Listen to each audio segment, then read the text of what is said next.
Members of North Central Indiana area of Narcotics Anonymous welcome you to our 20th annual We Grow with Love convention.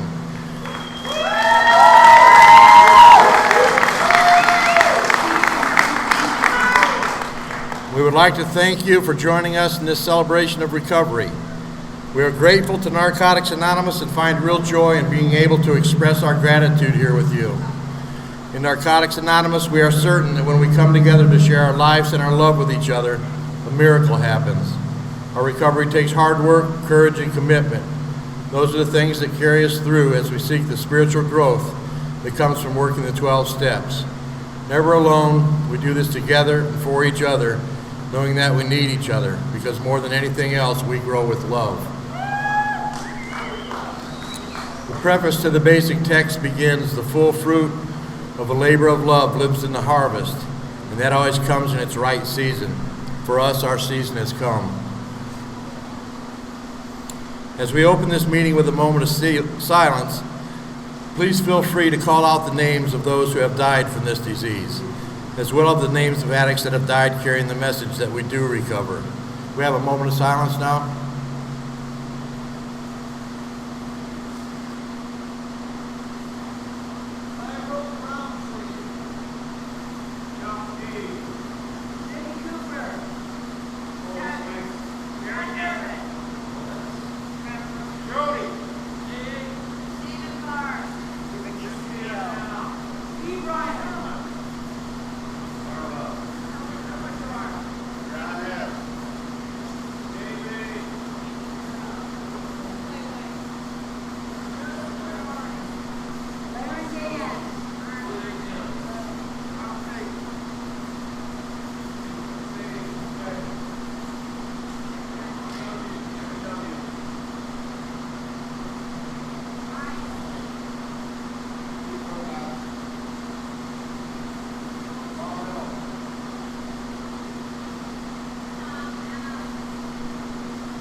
Thank you. Jimmy Kinnan. Can we open this meeting with the serenity prayer? God, grant us the serenity to accept the things we cannot change, the courage to change the things we can, and the wisdom to know the difference just for today.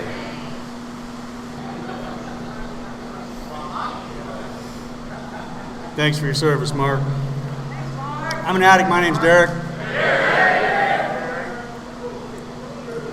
A friend of mine and myself were sitting in the cafeteria about an hour or so ago, feeding our speaker full of spiritual fat and sugar, and in the hopes that he would be able to get himself prepared to come up here and share with us tonight. I've known him for 12 or 13 years. We've done service work together with the Midwest Zonal Forum and at the World Service Conference, and this is a guy who has helped Narcotics Anonymous write literature, write guidelines and procedures for the fellowship. He's been involved with the production of literature. If you name it, he has probably served in that capacity one way or another in just about anything that I can think of in this fellowship. He is one of the people that I admire a lot. He's got a great big heart, and he loves Narcotics Anonymous, and I'm going to let him tell you the rest. JJ from Minnesota.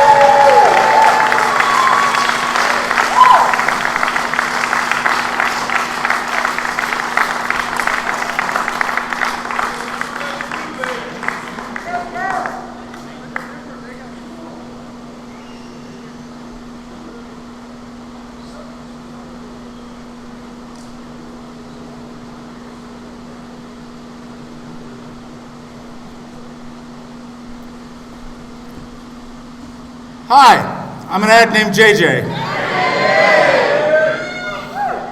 And I know, welcome to Indiana, right? Am I already louder than I said I was going to be? I'm just fine. By the grace of a power greater than myself, the Fellowship of Narcotics Anonymous and the addicts, friends that I've met all over the world, I haven't found it necessary to use since July 1st of 1989.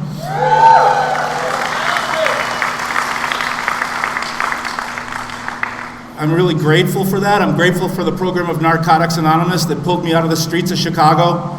That's where I got clean, in Rogers Park. I don't know how many people got clean in Rogers Park in 1989. Anybody out there? No.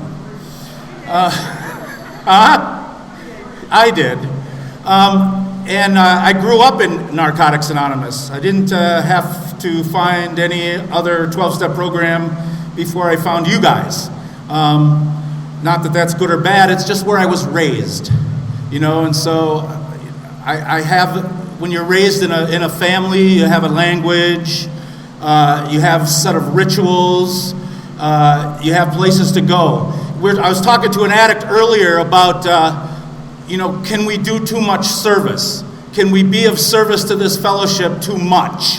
And I kind of compare it to if I was not an addict, if I lived in the public, I might belong to the Kiwanis or the Lions Club.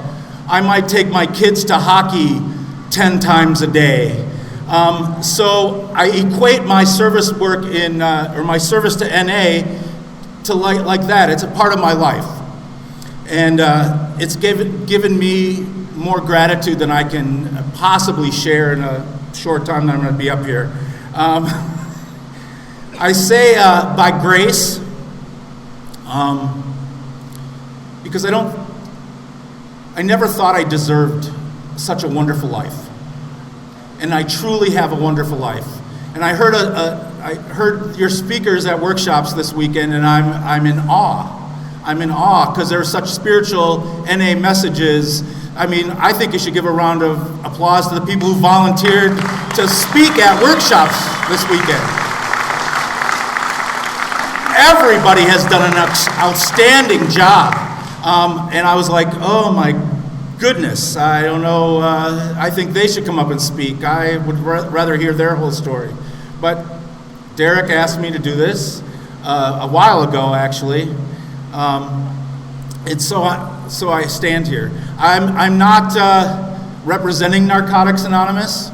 I have learned the steps and continue to learn what the steps mean through sponsorship. I learn about the traditions and the concepts through my involvement with service committees and other volunteers. I learn how to check myself. That's taken a long time. I usually check you before I check myself.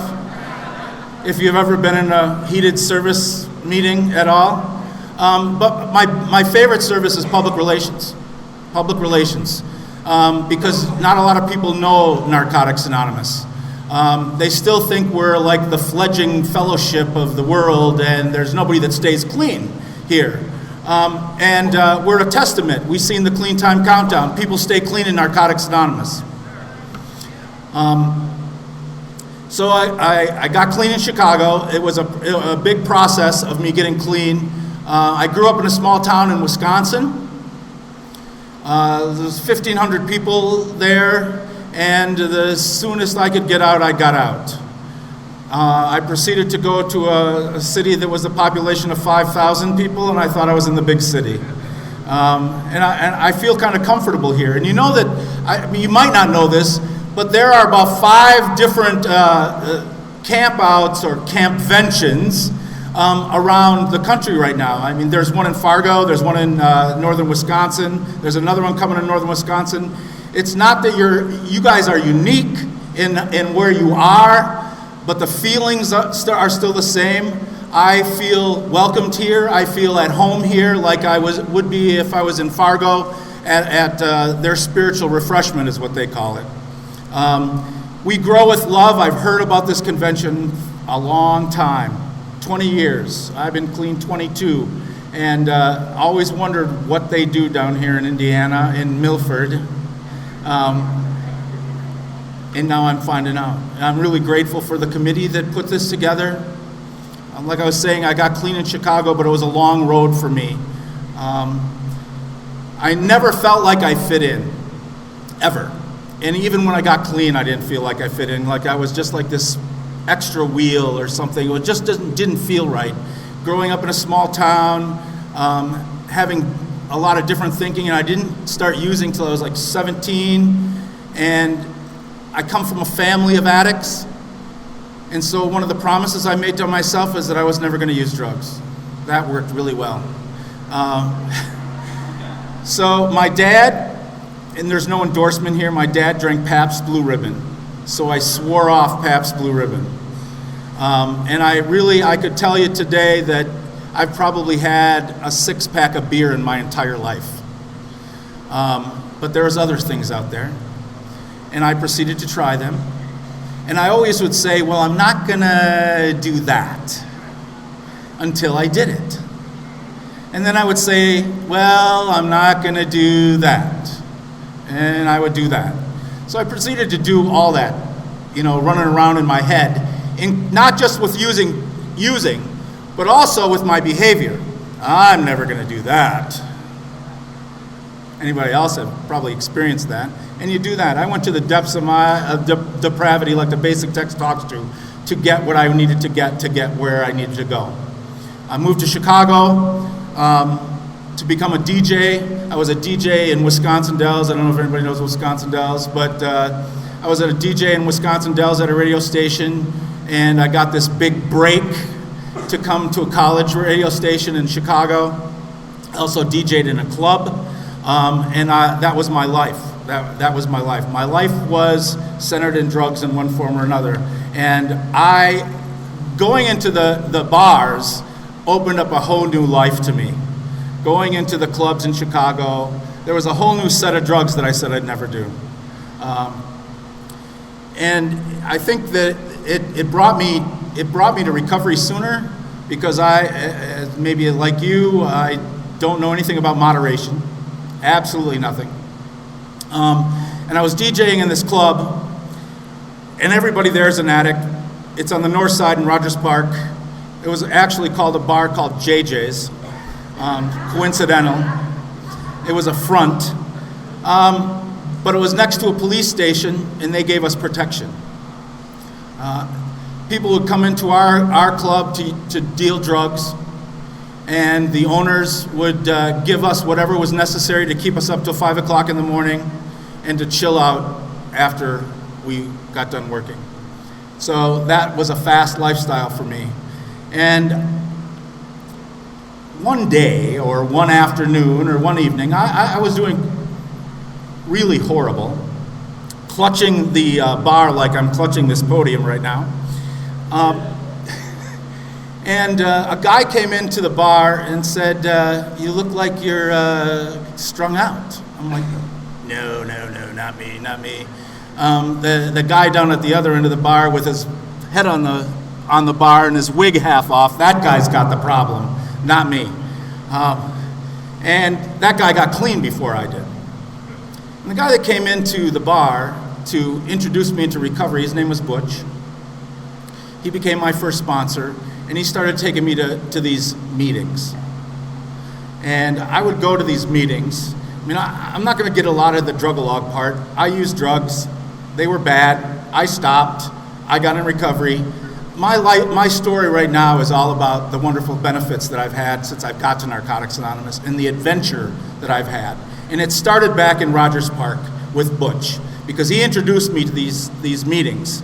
And I would go to these meetings, and I'd go back to the bar and use, and I'd pick up a 30-day key tag, but I really wasn't clean. I would be dishonest. There's one thing about me that you might not know, but I was a liar, a cheat, a thief, and a mooch. And if you're anything like me, I do those things really well. And so I just because I walked into the rooms of Narcotics Anonymous does not mean there was a welcome sign saying JJ, and that everything was beautiful, it was roses. I brought all my dysfunction right with me, including the liar, the cheat, the thief, and the mooch. And so I kind of started to get clean in January of 1989. I had tried different things before that, like I could stop drinking for 30 days, no problem. I could stop smoking pot for 30 days, no problem. But there was always a celebration at the end of that. And it was always a pointing my finger saying, see, I'm not an addict. I can control my use. And that was the story of my life. When I came in, like I said, I would go to meetings, I'd go to meetings high. I did go to some other 12-step programs. They weren't associated with drugs, but they were associated with addiction. But that was just to investigate you. I wanted to see what those like Sex Anonymous meetings were all about. You know, I'd sit outside, and this is a true story, that I was waiting for somebody to relapse. A liar, a cheat, a thief, and a mooch. You know, nothing I say is original. I've heard some of these stories before. You know, I've heard people this weekend say, you know, I was a thief. I'd steal your wallet and help you look for it. Well, I think a lot of us can identify with that. We probably did it. You know, but when I first heard it, I'm like, no way, I did that. You know, there were some victims that I had in my life. So I continued to go to these meetings. I would continue to use. I was dating a guy in Chicago, and he went into treatment. And I'd never been in a treatment center before. And there was Family Day. So I was all tweaked out when I went to Family Day. But I thought I had my shit together. Oh, I wasn't going to swear. I had it together. I didn't think anybody noticed when I walked in like this, you know, and they quickly escorted me into a different room with other people that were going like this, and proceeded to tell the guy I was dating to get the hell away from me. Don't go back to him. If you go back to him, you're going to use certainly, and you'll probably die because he's messed up. I'm like, come on. Like, I'm a good guy. It's like I use a little of this and a little of that, but I don't know what happened to Bruce, but I didn't stay clean. But I did get a white book. It was my first time getting a white book. And I would go back to my apartment that was on top of a bar conveniently, and I was all tweaked out, and I would use, you know, I'm not trying to endorse a special drug or anything, but one of my drugs of choice was blackberry brandy. And I would drink the brandy and read the white book. And talk about spiritual pain. Talk about, you know, being in conflict with yourself. You try to stay clean. You want to stay clean, you can't. You want to stay clean, you can't. You know, so for a while it was an everyday struggle after that time in February when I went to this treatment center and went to family group. That became an obsession to me. It became an obsession to stop using and to start using. It was back and forth and back and forth. And during that time, you know, the light bill didn't get paid, the rent didn't get paid, my roommates would give me money to pay the bills, and for some reason the lights got shut off. And in the basic text it talks about, for some of us, unmanageability is very clear. And I didn't get the whole idea of every time I try to stop using I can't, or all the different methods that I tried to stop using. I didn't get that whole idea that it was about the drugs. I thought it was about, you know, the employer, it was about you're a jerk, you know, that I don't use that much. And I played that game for a long time, but the unmanageability to me became very clear, and I could identify that. So that was February, March, April. I told my sponsor that I got clean May 24th, and I took a key tag June 24th, but I have been using the whole time. And I didn't tell anybody.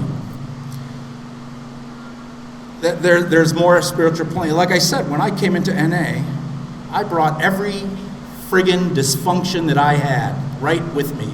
It followed me in the door. And it didn't go away. And it didn't go away for a long time. And it didn't go away because I didn't work the steps. You know, someplace in the basic text it talks about that you can't get this program by osmosis. But I thought I could get this program by osmosis. If I hung around you, I would get this program. So I had burned all the bridges already, so I didn't have anybody to go back to. And so I would just go to meetings. And I would come to meetings and you guys would be smiling and happy, and I didn't know what the heck you were talking about. I was like, you got to be using, that nobody can be that damn happy and be clean. It's just not possible. But I kept coming back. And that's what you told me, is to keep coming back. So I want to challenge the basic text, because I think I got clean by osmosis. I didn't get the program by osmosis, but I got clean by osmosis because I kept coming back. And I finally understood what you were talking about when you talked about the first step. And for a long time, I thought I was powerless over drugs, because I thought that's exactly what you told me. I was powerless over drugs. I know that's what you told me. My sponsor said, look at that again. And I didn't work the steps. Just remember, I didn't do that stuff. I didn't have to do that stuff. I was staying clean. But I figured out that it was powerless over addiction, and my addiction resides right up here, and it's very active. It's cheerful some days. It's insidious other days. It tries to convince me that my behavior is appropriate when it's not. And that really hasn't gone away. It's reduced. It's changed. There's extended period of time where it doesn't talk to me. I'm really grateful for that. But I stayed clean. And one of the things that I did was keep going to meetings. And I think I went to, 180 meetings in 90 days. Not because I was the spiritual guy and I wanted this recovery. It's because I didn't have anything else. You guys fed me. You were nice to me. I didn't have a place to live. I didn't have people in my life anymore. I had burned all the bridges. You were nice to me. You kept me saying, come back. And people would knock on my door and say, JJ, you want to go to the meeting? Yeah, you going to go to fellowship afterwards? I don't have any money, but, you'll buy me lunch, right? I mean, but you guys were okay. You still were okay with that. You kept saying, keep coming back, and I kept coming back. And I think that I literally took the second step, and we came to believe, because then I believed. By coming back, I believed that you could stay clean. I believed that you were staying clean. It took me a long time to believe it, but I kept coming back until I believed. And I believed in the power of the group hug, in the power of that feeling when you said the serenity prayer with 20 people in a room. I had some problems with the third step. I had some issues with the word God. Big issues. And they all stem from my childhood. But I also heard people say good orderly direction. And I also heard people say you can have a higher power of your choosing. And I felt the power in the group hug. I felt the power in people saying the serenity prayer. I felt the power. And so I grasped onto that, and I held onto it. And when I was like 60 days clean, I was the secretary of a meeting, and I got involved in service. Now that's where my step kind of stuff stopped. And I'm not recommending the way I do this to you. Your sponsor probably wouldn't, approve of the way that I work this program. But nonetheless, I stayed clean long enough so that I understood what I had to do to change. And I guess that's the message. And nobody does this the same. I know I have a great sponsor who has a great sponsor in Narcotics Anonymous. They taught me a little bit, and they had patience with me. It took me 6 years to do a 4-step. Now, I never went to treatment. A lot of people went to treatment. Everybody was talking about how they went to treatment. Everybody was grateful for their counselor, and treatment was awesome. So I had this bright idea that I'd say, I went to treatment because it was cool. And everybody said it. So, I don't know, 60, 90 days clean, I told them I went to treatment. Everybody believed me because I could talk the talk. I could repeat what you said. It was really easy. 6 months go by.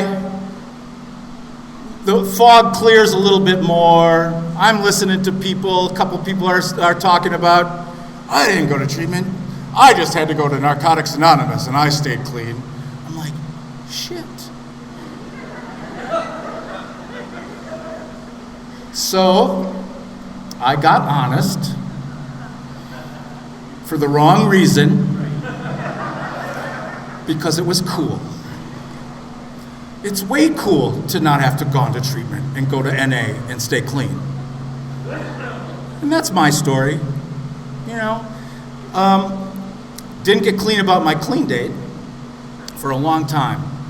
The last time I used was the Gay Pride Parade in Chicago in 1989. I remember, now I don't want to offend anybody, I remember marching in this parade going, "We are sober, we are gay, that's the way we want to stay, hey, hey."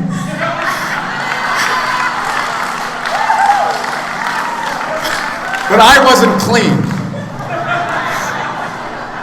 I was a miserable person. And I don't know about you, but the guilt was eating me alive. The guilt of being dishonest, the guilt of using and pretending I was clean and taking key tags. But you know what? If you don't do anything with that, I mean, it can fester, but it'll go away.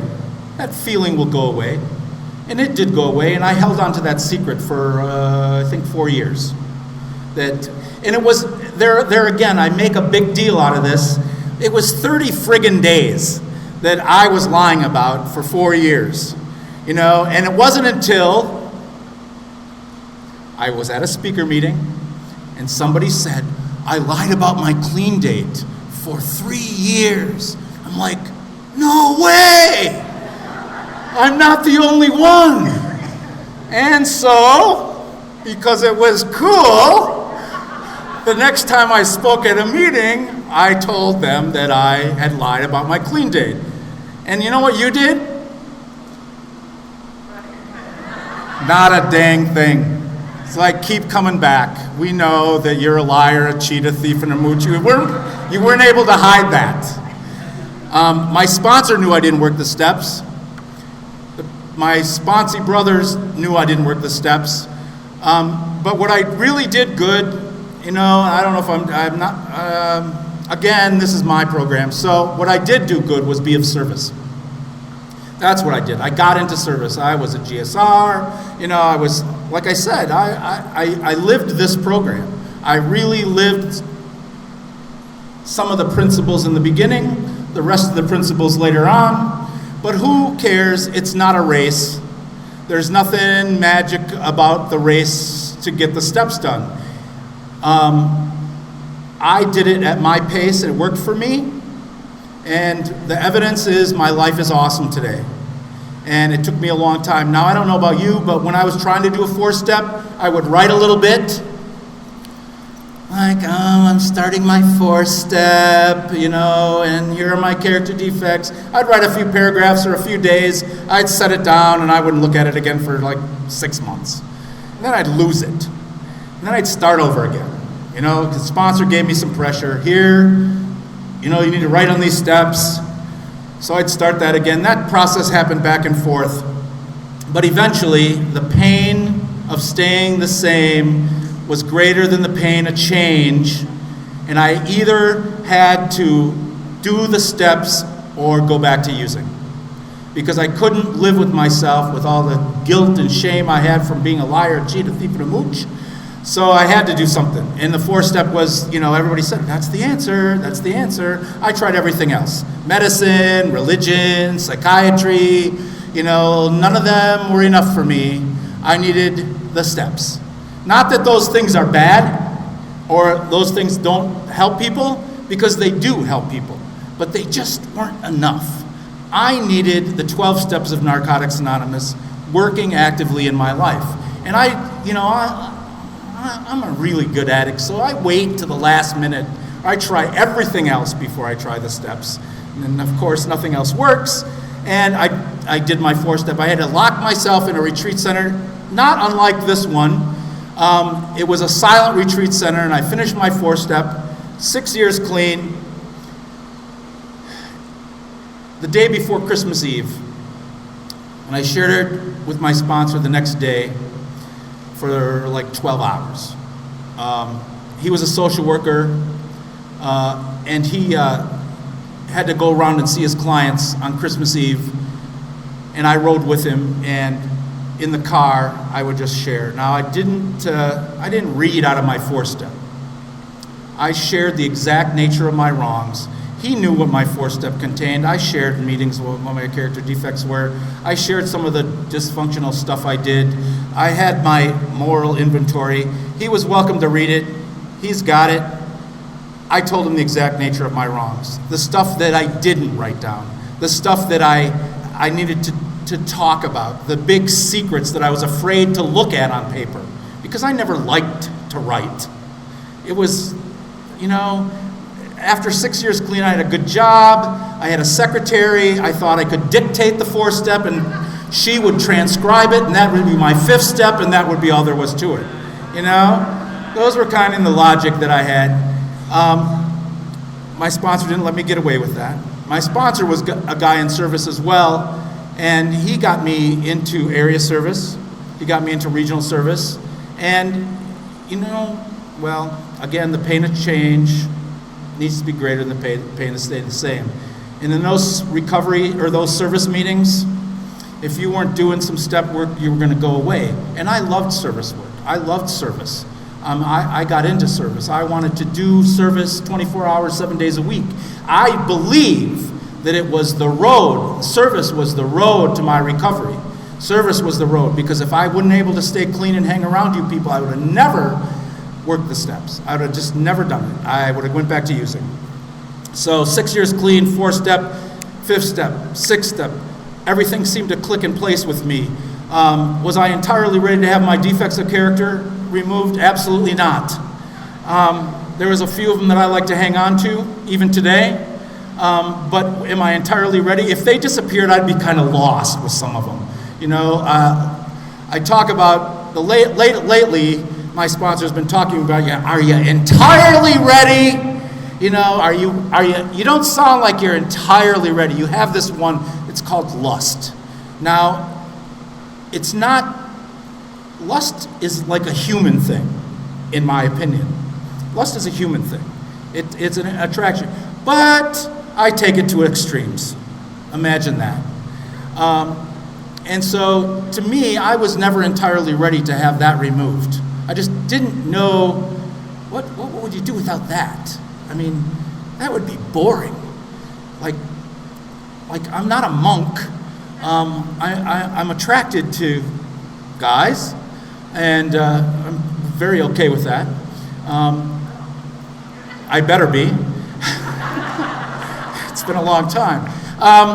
But that was an example of that my sponsor and I are working on now, is that entirely ready to have the defective part of that removed. And actually I'm in the middle of that right now. And I met somebody at our Minnesota State Convention, and just let me say, I'm not going to go into a big story about that, but I'm very confused. And that character defect is probably the most powerful it's been in the 22 years that I've been clean. That character defect. So I have gotten closer to becoming entirely ready than I've ever been. And it's because, why? Pain. Pain. Gosh, what a great motivator pain is. And again, I think that I've reached the depths of depravity in my pain and with this character defect. So I'm going to move on from that, because that's what I'm working on right now. There's two things. I'm working in the middle of some steps.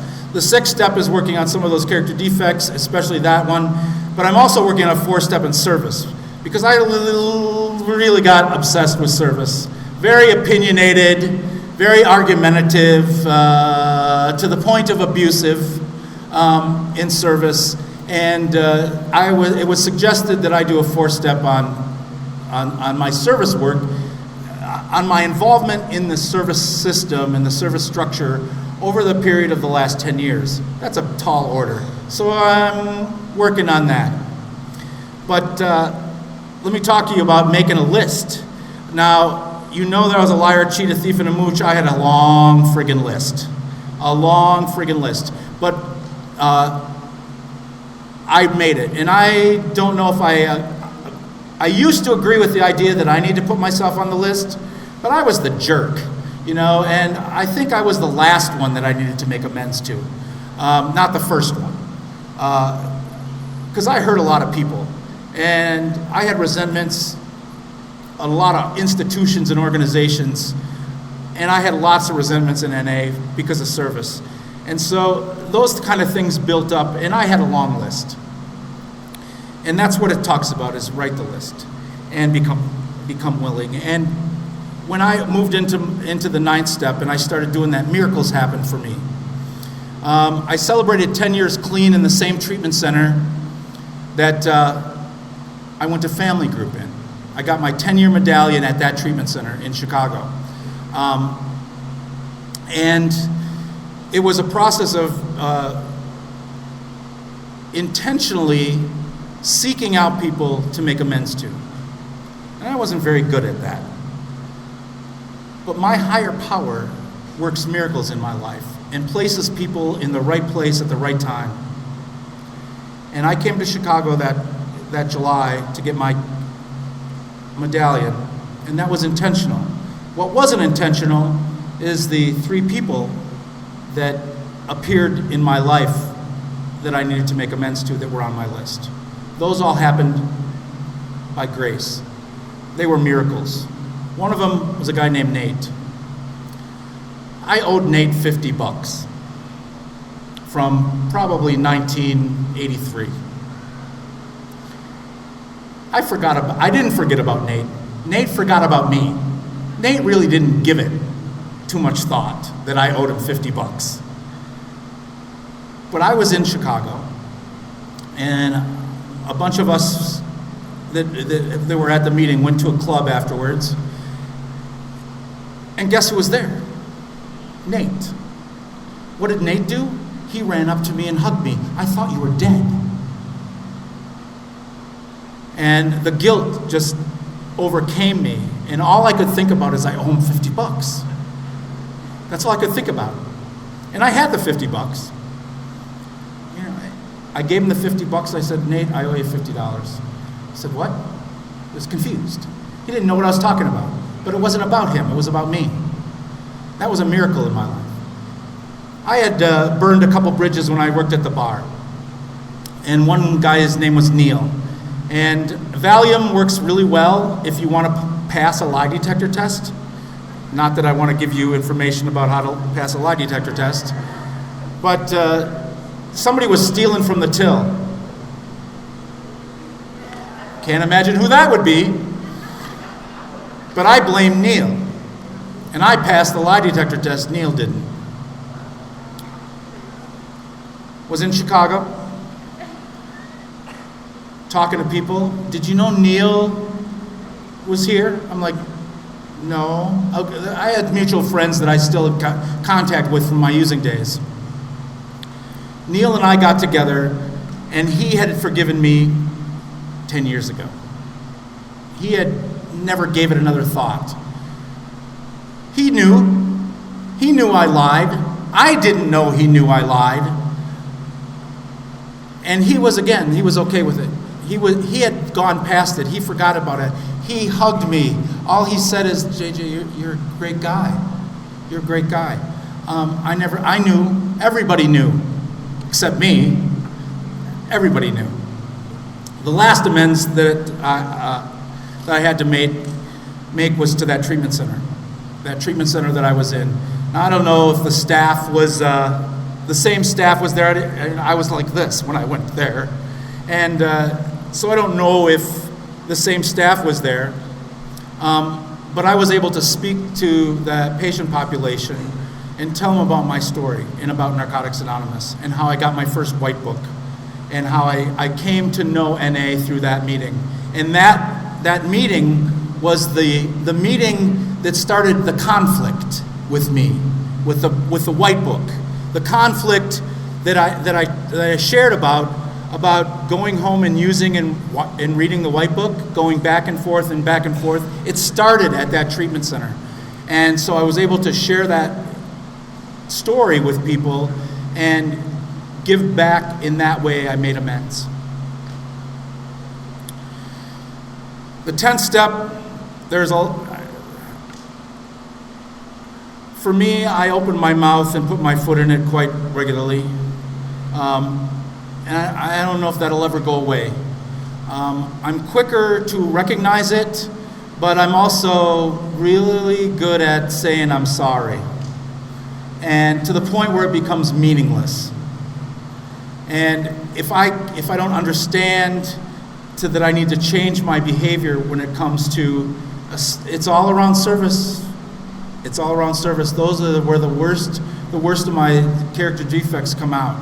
My opinions, even though I think I'm right, and I've done a lot of work for NA, I'm not always the spiritual one. And so it's important for me to be able to recognize when I've opened my mouth and what I need to do to change it. And I can't speak I wouldn't tell you that I do a good job, but people around me tell me I do a good job of working that step. When I look still at my higher power, I look at the power of Narcotics Anonymous worldwide. I've been able to travel the world and go to conventions and be of service in a lot of different areas. The Minnesota region was very instrumental in the creation of the Just for Today. In fact, it was the people in our region recorded the recordings of Just for Today that are currently available at the World Service Office. Derek was talking about how I was involved in writing of some of our literature, and it was basically around Just for Today. And that was a long period of time. And let me tell you, there hasn't been great submissions for literature review or literature writing for that. That Just for Today book had a lot of input. Also, Living Clean. Anybody familiar with Living Clean? Living Clean is the most remarkable thing to come out of Narcotics Anonymous in decades.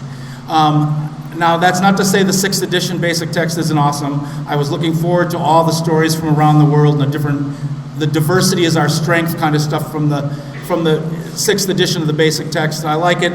I have an affinity to the 5th edition, and now I understand where my predecessors are when they're stuck on the 3rd revision revised, because I'm still stuck on the 5th.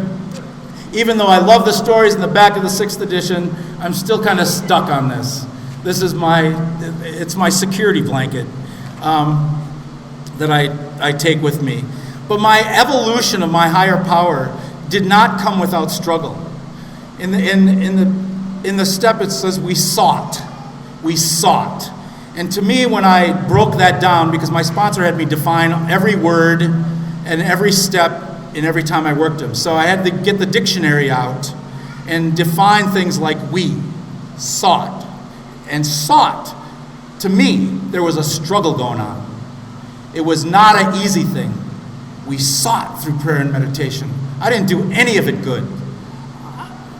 I didn't work the steps very good. So when it came to that higher power thing, I struggled with reading the meditation every night, to getting on my knees. Didn't like that stuff. It reminded me of my upbringing, which was not good when it came to religion. And so I associated spirituality with religion constantly. And somebody told me a long time ago that religion is for people who are afraid to go to hell. Spirituality is for people who have already been there. And so I sought through prayer and meditation. Praying to what? Don't know.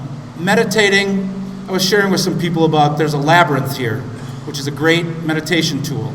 Just one of many, not endorsing anything. Meditation came easier to me than prayer.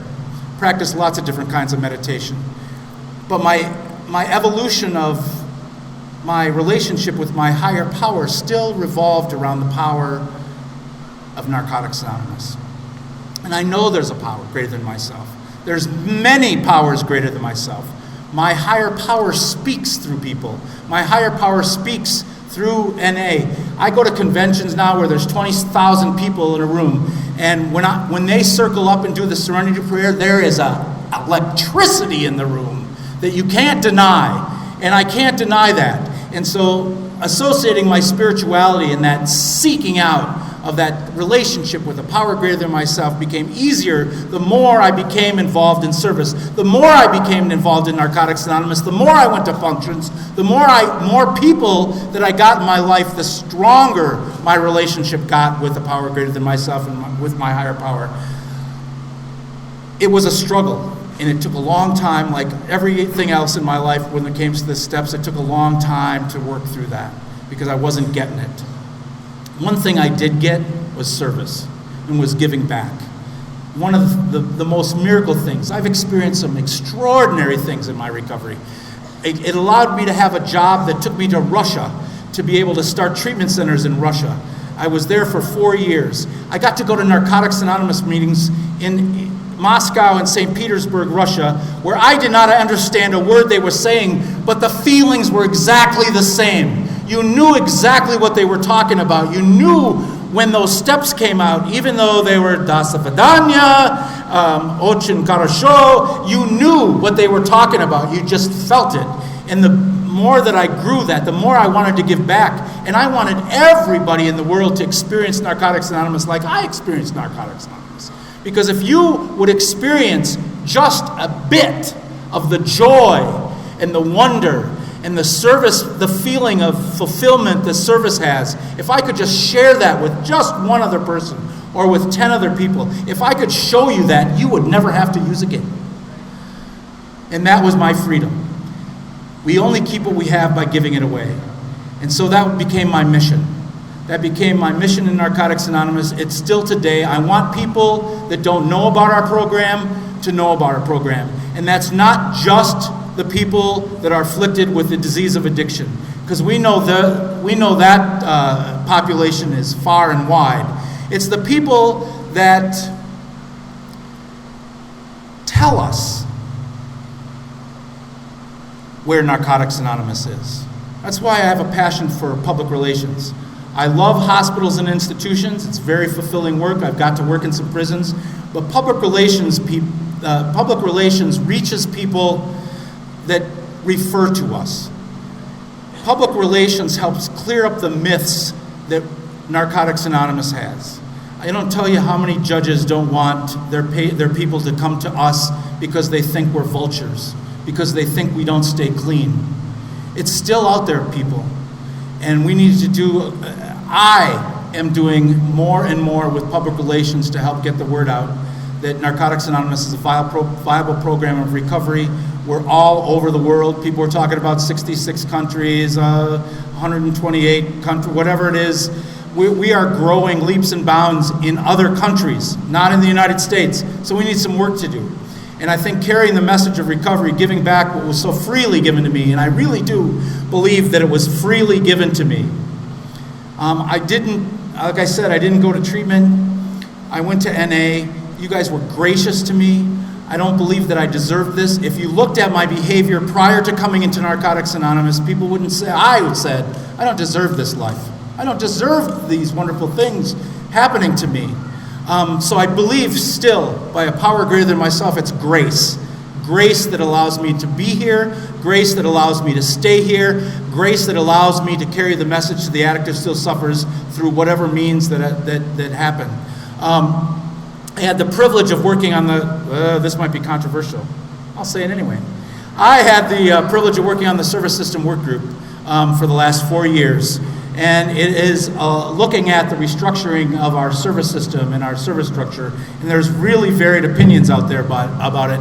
But I served with people, 16 people from around the world, 16 people that are as passionate about Narcotics Anonymous that I am, people that are passionate about NA as Derek is. I was able to serve with these people from around the world and get a new appreciation from outside the United States. I don't know if you know this or not, but Iran, their Narcotics Anonymous in Iran is going to reach a number of meetings that exceeds that in the United States. They have a Thursday meeting spontaneously and 1,000 people show up. you can't tell me how, I can't express to you how grateful I am and how privileged I feel to be a part of a fellowship that is extending the reaches that the rest of the humankind can't do. And it's only NA. It's NA. I'm not going to be political, but if we can reach places like Iran and they can, there's a story about this woman, because women weren't allowed in Narcotics Anonymous in Iran. And I met, her name was Samin. Samin was a representative 4 years ago to the World Service Conference. But her story touched me so much that I want to share it with you. Only men were allowed to go to Narcotics Anonymous in Iran. And they would meet in parks. They would meet in warehouses. They didn't have a permanent home. They would meet wherever they could gather. And hundreds of them would come to meet. And the women, the heroin addict women that would want to, that knew about NA because either their husbands, boyfriends, somebody in their lives were going to NA and they knew they couldn't, they would go on the outskirts of these parks and they would listen, try to get close enough to listen to the message of NA. And Simone stayed clean that way by being outside of actually the Narcotics Anonymous meeting. When women started gathering, they would be banned by the government from gathering. Men could gather, the women could not. But Simone kept coming back. Simone kept gathering. If they'd get kicked out of one place, she would find another place to meet. If it was in somebody's home, which is illegal, they would meet in somebody's home.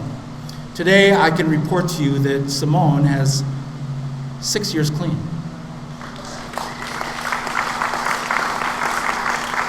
She maintains contact on Facebook, not an endorsement, just a fact. And their female fellowship has grown to the thousands. Still a long ways to go, but it's a testament. Look at the number of women. In the 22 years I've been around, when I first came to meetings, there was barely a woman around. And now we flourish with women. Thank you for keep coming back.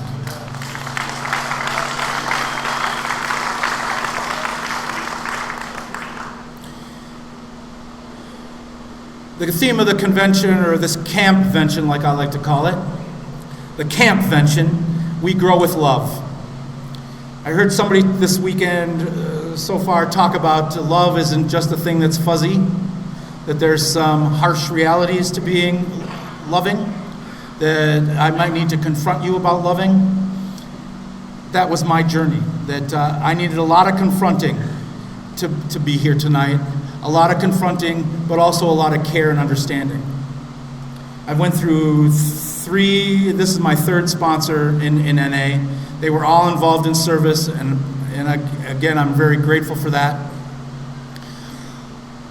Where's I going? We grow with love. I know that I heard that there was 35 people here the first year, and something like 150 registering this weekend. And that's another shining example of how we've grown. We've grown and we've split. Derek and I served at the Midwest Zonal Forum, or had served at the Midwest Zonal Forum. The Midwest Zonal Forum was a group of states called the Mid-Coast, and they were Wisconsin, Iowa, Illinois, Indiana, Ohio, I think. They were all one region. But we've grown to the point where, in Michigan, and each one of those states has evolved their own Narcotics Anonymous region, and we've grown. And it is through love. It's through one addict helping another. It's worth the genuine caring and concern we show for each other. And like other places that I've been, other places that I spoke, the strength of love here is huge. The care and concern and the openness and love and the way you talk about each other is phenomenal. There's some lessons to be learned here. I've gone to a few of these campventions.